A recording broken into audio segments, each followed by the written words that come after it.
You're going to hear me roar. Yes. Right? You're going to hear it. Because what I'm here to talk to you about today is healing and wholeness. Right? And that concept, that basic unity teaching of healing and wholeness has been around forever. It is what Unity was founded on. Myrtle Fillmore and Charles Fillmore both practiced healing in their lives, in their being. But what we've lost in our modern, technical, find a pill for it culture is that wholeness exists. Healing exists all the time, and it is a matter of perception. And we can go from something that looks like this in a blink of an eye to seeing things as they truly are, not as we think they are. Right? And we can shift from what appears to be to what is possible. So I want to talk about healing today. I want to talk about wholeness and how each and every one of us can step into it. Yes, my shirt matches my slides. Right? It's important. The details are important in life, right? The artists in the room are nodding, right? The rock and Melissa are like, yes, right? I stayed up all night trying to find that slide. But we're going to talk today about three different things. We're going to talk about physical healing, that in our body, in the material physical world. We're going to talk about emotional healing, because God knows we cannot separate that, because our emotions are what is influencing our bodies and our experience of life. And then talk about the thing that we don't like to talk about outside of these walls, but the spiritual aspect of healing, the divine aspects going on in our lives. And want to take spirituality out of the closet, because it is Pride Month, for God's sake, right? And take spirituality out of the closet and talk about it. So, buckle your seatbelts, because this is going to be a different ride. I'm going to talk about this in a way I've never spoken about it before. And I know Dave and I have been talking about this because we want to radically change how we talk about healing. Because many of us have just come through some different healings. COVID may be going around. It may have not hit you. But it is not the definition of you. Regardless of whether you've had it or you haven't had it, COVID doesn't define you unless you let it define you. And I say that with all deference to our medical establishment. We all need to take care of ourselves and take care of each other. And at the same time, there is something going on that is bigger than anything on the outside. I'm going to tell you the story of the physical healing of a friend of mine, someone I work with at Unity Village. She sits on the board of trustees with me for Unity World Headquarters, and she is remarkable. She's a lawyer. She is a child advocate. She is a minister, a pulpit minister, and a minister in her own way of now that she's retired from a church. She has a radical wholeness blog. Her name is Reverend Joy Weiler, and she stands a total of 3 foot tall. She was born in the 1950s in a little town in Missouri, and when she was born, the doctors told her parents not to pick her up because she has this rare form of dwarfism. She has a rare and very, very difficult form of dwarfism, and her doctors told her parents that she probably wouldn't live, so that they shouldn't get attached. Her father didn't trust the doctors, and on day 3, he pulled her out of the nursery, picked her up, and took her home, as he described it, his beautiful daughter home. Joy is a force to be reckoned with, trust me. Right? Her statue in life, some of us who were just at Unity Village met her. Her stature in life is much larger than her physical frame. And she is about wholeness in all of its forms. And she wants to rewrite the Unity teachings on wholeness. You can't affirm your way into a larger body if you are born with dwarfism. Not going to happen in this lifetime. But that doesn't mean she's diminished. So she says, I propose that spiritual wholeness can be fully expressed in physical bodies deemed less than able by others. A concept she calls radical wholeness. right? And it's bigger than joy. Joy is the example, but it is so much bigger than any of us. We all have something. Anyone here not dealing with something physical in their life? Anyone here have something going on in their body that they wish weren't? Right? Can we all just accept that we are in these physical bodies, spiritual beings in physical bodies, having a spiritual experience in them? And that whatever it is we've come here with, or whatever we have grown into, because we have the privilege of being these ages, right? We get to experience it. I'm looking around the room because several of us have experienced this, and growing up in San Francisco, as some people did, and me in New York, there are so many of my friends and colleagues who didn't make it through the last pandemic. And they don't have the privilege of being here with us today. So I stand here, my age, and own it, my physical body, and own it, so that as I affirm I am whole and healthy, I get to live into that in all of its expressions, through COVID, through HIV, through aging, through this decade of living on the planet. This is me. This is who I am. And each and every one of you, no matter what you are facing today, have that opportunity to let your light shine, to be the wholeness that you are right here in this moment. Affirm that I am perfect. Now, perfect doesn't mean that there's no physical flaw. But understanding that perfect means that this is the right expression for me, and that we get to shine in our individualness,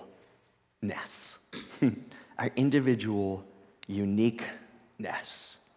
Right? Next one I want to talk to you about is a little trickier, and I have a great example of it. So I'm going to actually invite them to come up and talk about emotional healing, because I was going to tell you this story, but I think he could tell it better. Please welcome to the platform my husband, J.D. Schramm. Is it all right if I start with a quote? Yes. And as I built this deck and then asked him this morning to do this, I put this quote in. The wound is the place where the light enters you. Rumi. It's a beautiful, appropriate quote. June 11th is not a date I celebrate, but every year, it's a date I acknowledge. 19 years ago yesterday, I nearly ended my life through suicide.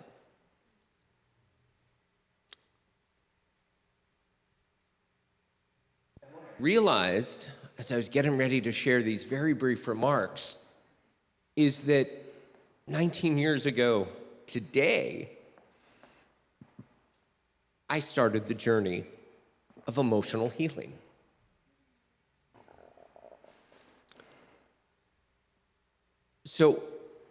And that journey continues into this very moment and beyond. As many of you know, I'm one of the people who has lived from jumping off of the Manhattan Bridge. And 19 years ago, on the night of June 11th, I made what was nearly a tragic decision. And yet, I was saved, both spiritually, emotionally, and physically. I told Ken this morning, I can do any of the three that you want. He said, I want you in the middle, let's do emotional. And I began a journey of putting my life back together again. That has had lots of twists and turns, but has ended up to a place where today I have a life I love that I cannot imagine parting with. a man that I adore, a family that I have the privilege of raising, and all of that was not possible as I stood on the edge of the bridge the night of June 11th in New York.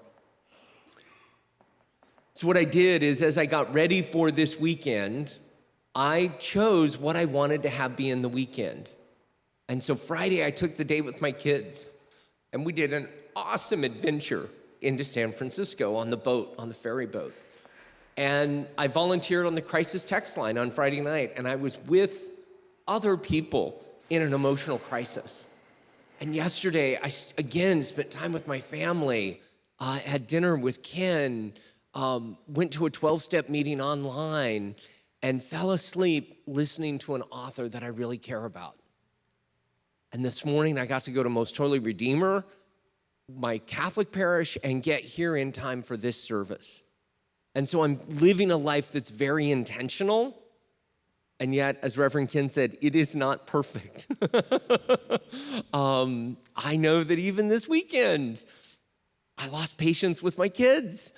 My feelings got hurt, and I was moody, and I nurtured resentments against those that I love, maybe that I'm sharing the platform with at the moment.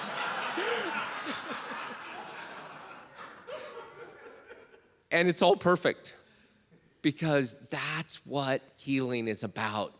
It's not about having it without flaws. It's about having it and acknowledging that the flaws are the wounds. They're the place where the light comes in for us. Yeah, but before you go, yeah, you can give him applause. Step in. JD shared a quote with me this morning. The phrase "sea change" is from Shakespeare. It's from The Tempest, right? And it means a full body immersion and coming out different. Yeah, somebody who goes into the water is transformed under the water and comes out a new person. And for many of us in Christianity, that was our baptism. And yet for me, that was The bridge. the night in the East River. The bridge to life. Yeah, the bridge back to life. Yeah. Yeah. Thank you. Yeah.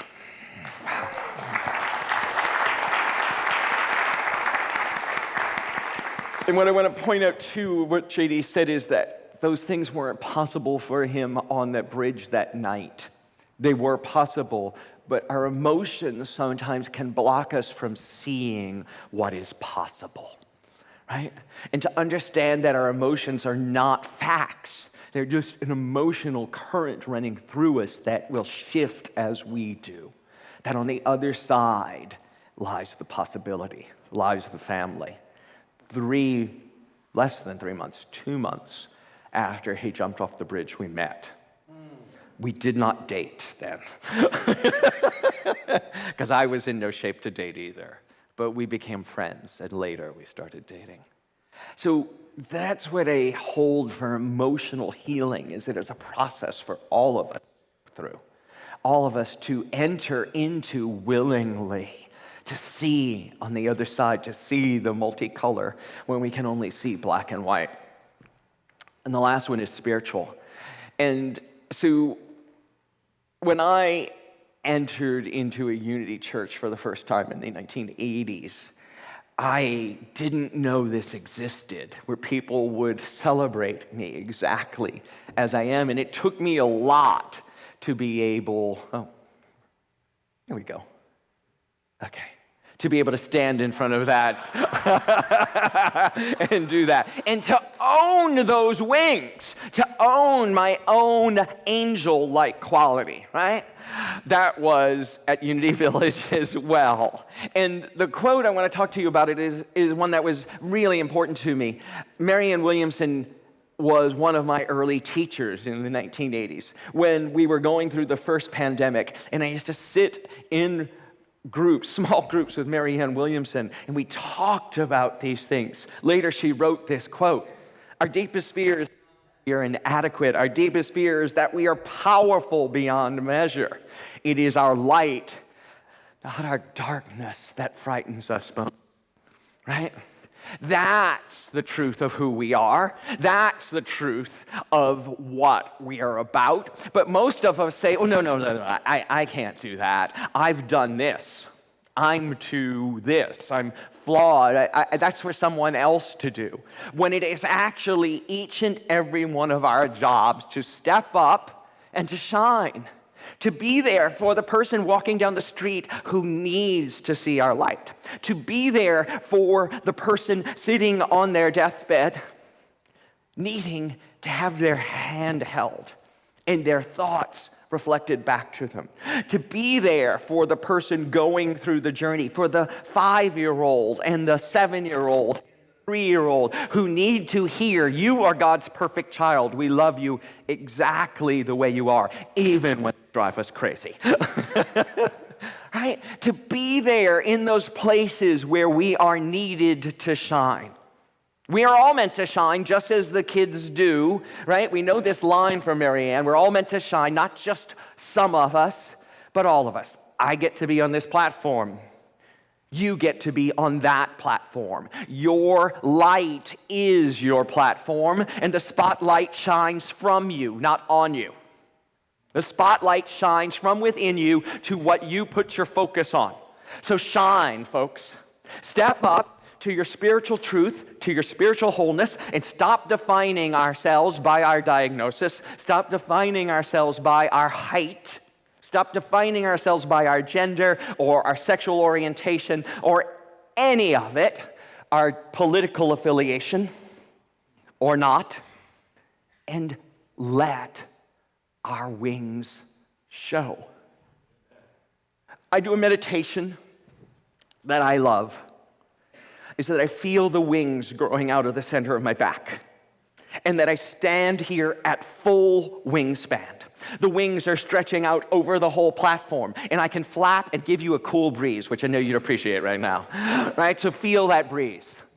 Feel that breeze coming down, because each and every one of us are angels. Angels with wings that can take flight. You are magnificent. When you let your light shine, you free all the other people who think they're imprisoned, who think they can't, who think there's not enough. Healing is a process of understanding who we truly are. Wholeness is something more. Wholeness is the ability, and it's not achieved by cutting off anything. Wholeness is captured by full integration. Full integration of the contraries. Carl Jung. You cannot become whole. You already are. You already are whole. What you get to do is to let go of the bullshit. Right? Okay, it's been all over the news this week because Attorney General Barr said it. So you can let go of the bullshit. Right? You are a magnificent expression of the divine. And wholeness may not feel like that. Whoa. Oh, that monitor is blinking. It scared me. It's like, am I having a stroke here? Wholeness, allowing the muck to guide us, allowing the feelings of not enoughness to guide us, embracing all of the emotions. Wholeness is loving the cracks. Yes. Do you know, what's the Japanese pottery? I can't think of the name of it right now. But when a pottery breaks, they seal the cracks with gold, right? And love the cracks. When we break and we put ourselves back together, cover them in gold and own them. This is who we are. This is what we've come through. Isn't it magnificent? Yeah. Let's gold leaf it, right? That's wholeness. Knowing that I am worthy and enough. That's how we move from the broken to the whole. That's how we step into healing, by knowing that anything on the outside can't define us unless we let it. wholeness and healing are yours when you step up and take it.